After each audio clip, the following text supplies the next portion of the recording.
Bienvenue dans Photos de famille 3. Une fois le logiciel installé, vous n'avez plus qu'à le lancer avec l'icône se trouvant sur le bureau. Vous arrivez alors sur l'écran d'accueil qui va vous permettre d'ouvrir vos dossiers récents, de voir l'actualité du CDIP et d'accéder directement par exemple ici au forum. Vous pouvez aussi créer ou restaurer un dossier. Une fois le logiciel ouvert, vous visualisez directement toutes les photos du dossier ici à gauche. Vous allez simplement cliquer sur l'image voulue pour la visualiser ou l'identifier. Vous pouvez agrandir ou diminuer une des deux zones selon votre volonté. Nous allons maintenant ajouter et créer un nouveau dossier.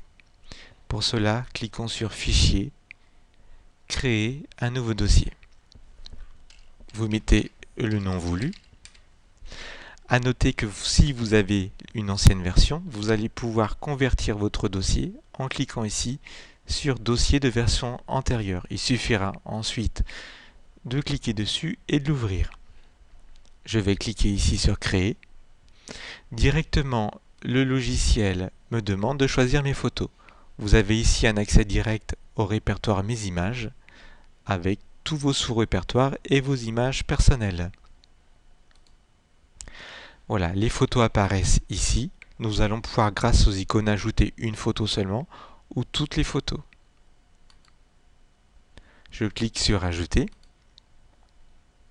Voilà, chaque image apparaît. Nous allons pouvoir maintenant commencer à saisir des informations. Nous avons déjà 4 photos dans le dossier. Si vous voulez en rajouter, cliquez simplement sur Ajouter, soit ici à partir d'un répertoire ou à partir d'un scanner.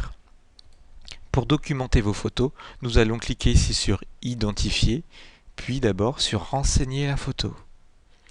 Vous avez alors une zone de saisie pour saisir un titre, un lieu, une date, une famille ou un thème.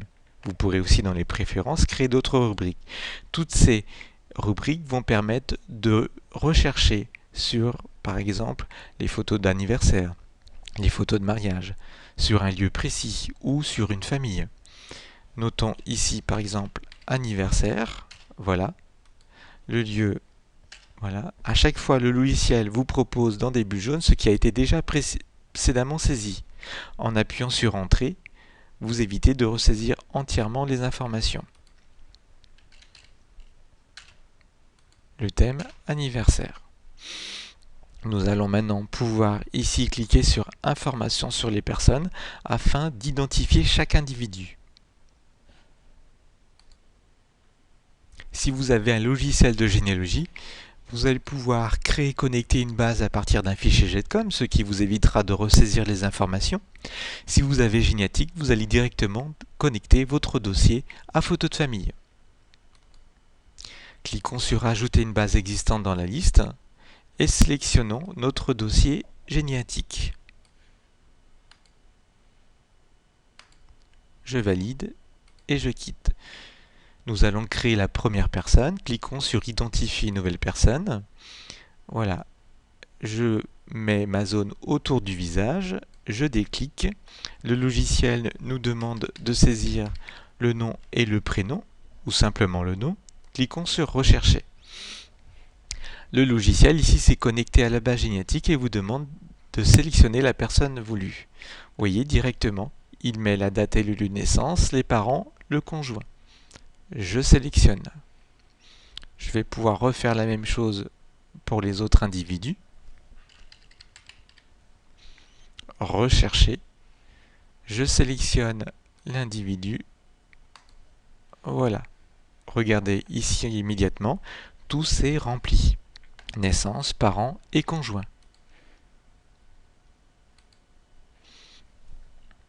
Morand. Rechercher. C'est Gaël. Je sélectionne. Voilà, j'ai créé ici mes 3 individus. Si je clique sur Visualiser, je vais pouvoir passer ma souris et connaître l'identité de chaque individu. Nous avons tout à l'heure connecté à Photos de famille notre base ici Géniatique avec les individus. Vous voyez, pour l'instant, je n'ai aucune photo dans les fiches des individus. Nous allons maintenant exporter les portraits simplement à partir de la photo que nous avons identifiée en cliquant sur Géniatique, exporter les portraits dans Géniatique. Voilà, 3 portraits exportés vers Géniatique. Je vais pouvoir maintenant fermer le logiciel photo de famille et aller ouvrir ma base Géniatique pour visualiser les photos. Voyons le résultat de l'export des portraits dans Géniatique en ouvrant notre dossier Ma famille. Chaque portrait de la photo de groupe sont directement associés à chaque individu. Si vous sélectionnez un modèle d'arbre avec photo, chaque image apparaît directement. Ce sera la même chose si vous réalisez une fiche familiale ou un livret par exemple.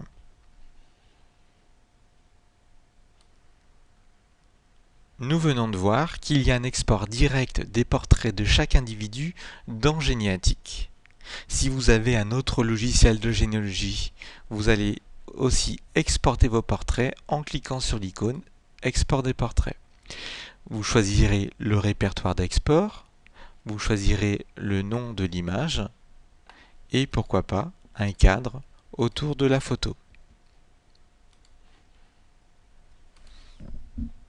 Voilà, 3 photos exportées dans le répertoire suivant. Il vous suffira ensuite d'associer dans votre logiciel à chaque personne les portraits des individus.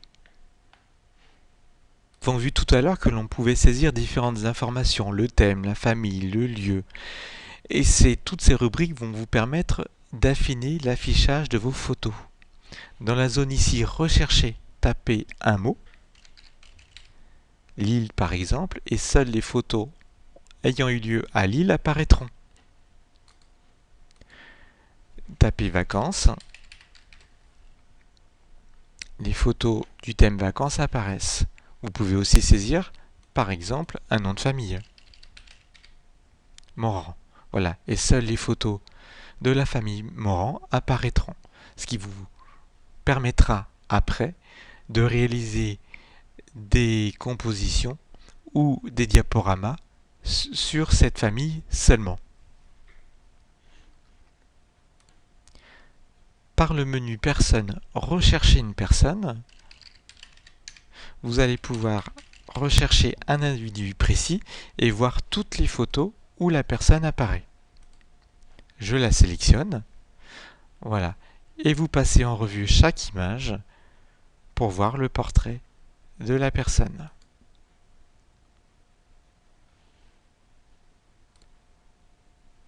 Avec Photo de famille 3, vous réalisez un vrai travail de mémoire, notamment pour vos photos anciennes. Ce travail, vous allez le partager avec votre famille ou vos amis grâce aux fonctions du logiciel, l'export par exemple sur CD-ROM ou clé USB qui contiendra le logiciel ainsi que vos photos documentées. Cela permettra de visualiser l'ensemble de votre travail sur un autre PC.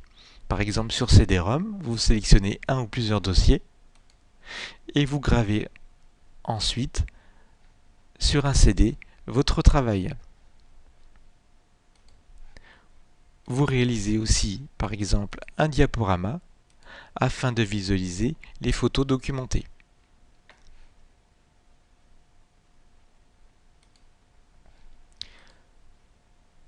Vous pouvez réaliser un export DVD, c'est-à-dire sur un DVD de salon pour visualiser l'ensemble de vos photos documentées sur votre télévision. Vous pouvez diviser votre DVD en chapitres et mettre autant de photos que vous le souhaitez. Vous pouvez aussi mettre du son à votre DVD.